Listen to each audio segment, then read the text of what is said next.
আসসালামু আলাইকুম। এমটিভির আন্তর্জাতিক খবরের সাথে আছি মুস্তাফিজুর রহমান। ভয়াবহ বন্যার কবলে চীনের রংজিয়াং শহর। ডুবে গেছে রাস্তাঘাট, ঘরবাড়ি। ঘর ছেড়ে চলে গেছে হাজারো মানুষ।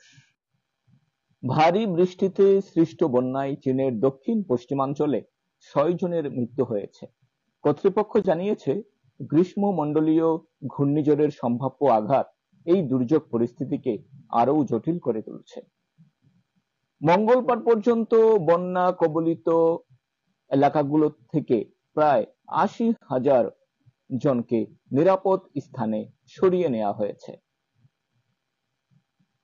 চীনের রাষ্ট্রীয় সংবাদ মাধ্যম বৃহস্পতিবার জানিয়েছে, মঙ্গলবার থেকে ঘুইঝৌয়ের রংজিয়াং কাউন্টিতে টানা বৃষ্টিতে বন্যার সৃষ্টি হয়েছে। গত সপ্তাহে চীন সরকার দক্ষিণ পশ্চিমাঞ্চলীয় ৬টি প্রদেশে এই বছরের প্রথম রেড অ্যালার্ট জারি করে, যা দেশটির ৪ স্তরের সতর্কতা ব্যবস্থার সবচেয়ে উচ্চ মাত্রার সতর্ক সংকেত। মঙ্গলবার পর্যন্ত বন্যা কবলিত এলাকাগুলো থেকে প্রায় ৮০,৯০০ জনকে নিরাপদ স্থানে সরিয়ে নেওয়া হয়েছে। স্থানীয় বন্যা নিয়ন্ত্রণ সদর দফতরের বরাত দিয়ে প্রতিবেদনে বলা হয়, বৃহস্পতিবার সকাল ১১টা পর্যন্ত দুর্ভাগ্যবশত ৬ জন প্রাণ হারিয়েছেন। রাষ্ট্রীয় সংবাদ মাধ্যম জানিয়েছে, কাউন্টির অনেক নিচু এলাকা প্লাবিত হয়েছে এবং কিছু শহরের অবকাঠামো মারাত্মকভাবে ক্ষতিগ্রস্ত হয়েছে।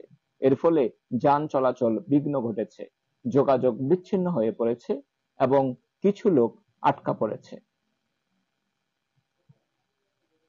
এদিকে পাকিস্তানের উত্তর ওয়াজির স্থানের মীর আলী এলাকায় আত্মঘাতী হামলায় পাকিস্তানের ১৩ সেনা সদস্য নিহত হয়েছেন।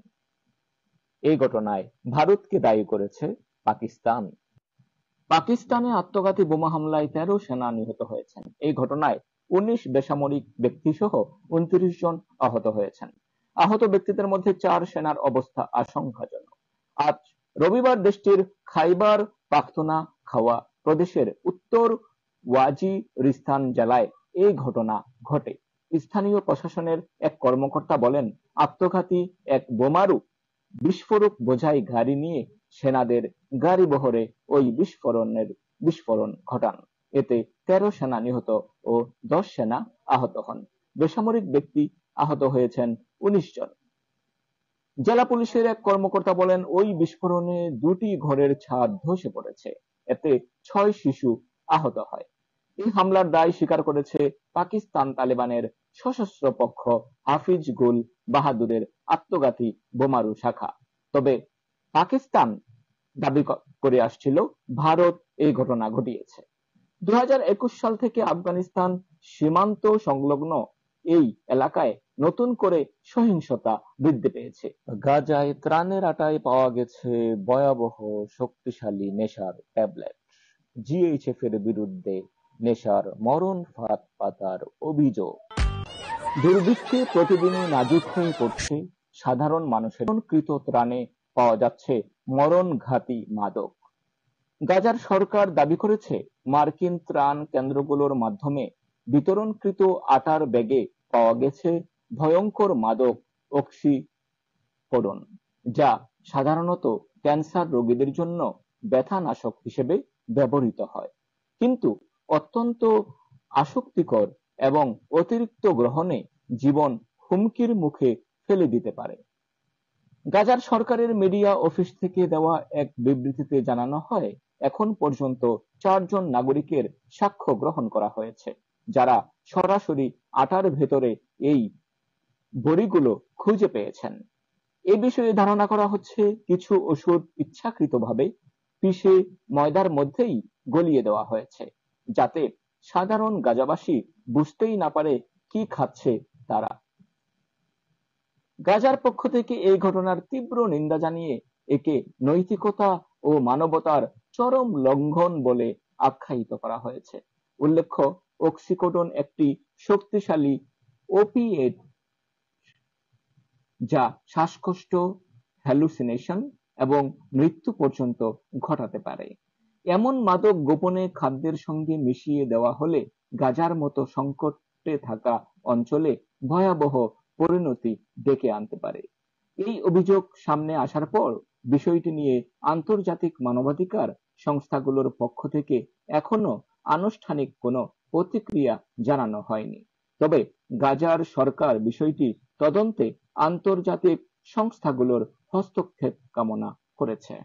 প্রকাশ হলো ইরানে হামলা নিয়ে ভয়াবহ চাঞ্চল্যকর তথ্য।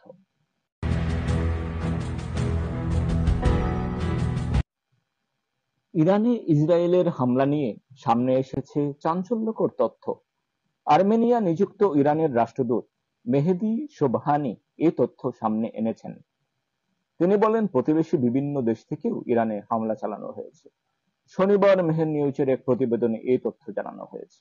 মেহেদি সোবহানি দাবি করেছেন, ইসরায়েল ইরান যুদ্ধের সময় ইরানে ব্যবহৃত কিছু ক্ষেপণাস্ত্র এবং মাইক্রো এয়ার ভেহিকল প্রতিবেশী দেশগুলোর ভূখণ্ড থেকে ইরানে প্রবেশ করেছে বলে গোয়েন্দা তথ্য পাওয়া গেছে। তিনি বলেন, আমরা এমন কিছু প্রতিবেদন এবং গোয়েন্দা তথ্য পেয়েছি যা ইঙ্গিত করে যে কিছু মাইক্রো এয়ার ভেহিকল আমাদের প্রতিবেশী কিছু দেশের ভূখণ্ড থেকে ইরানে প্রবেশ করেছে।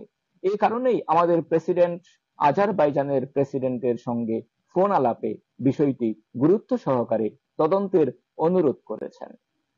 সোবহানি আরো বলেন, আমরা এখন তদন্তের ফলাফলের জন্য অপেক্ষা করছি, সেগুলো স্পষ্ট হলে আমরা প্রয়োজনীয় প্রতিক্রিয়া জানাবো। তিনি বলেন, ইসরায়েল আমাদের প্রতিবেশী দেশের ভূখণ্ডকে ব্যবহার করে হামলা করার সম্ভাবনাও রয়েছে।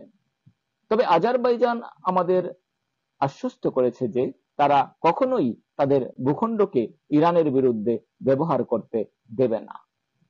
আজ এ পর্যন্তই। পরবর্তী এমটিভির আন্তর্জাতিক খবর দেখার আমন্ত্রণ রইল। ধন্যবাদ সবাইকে।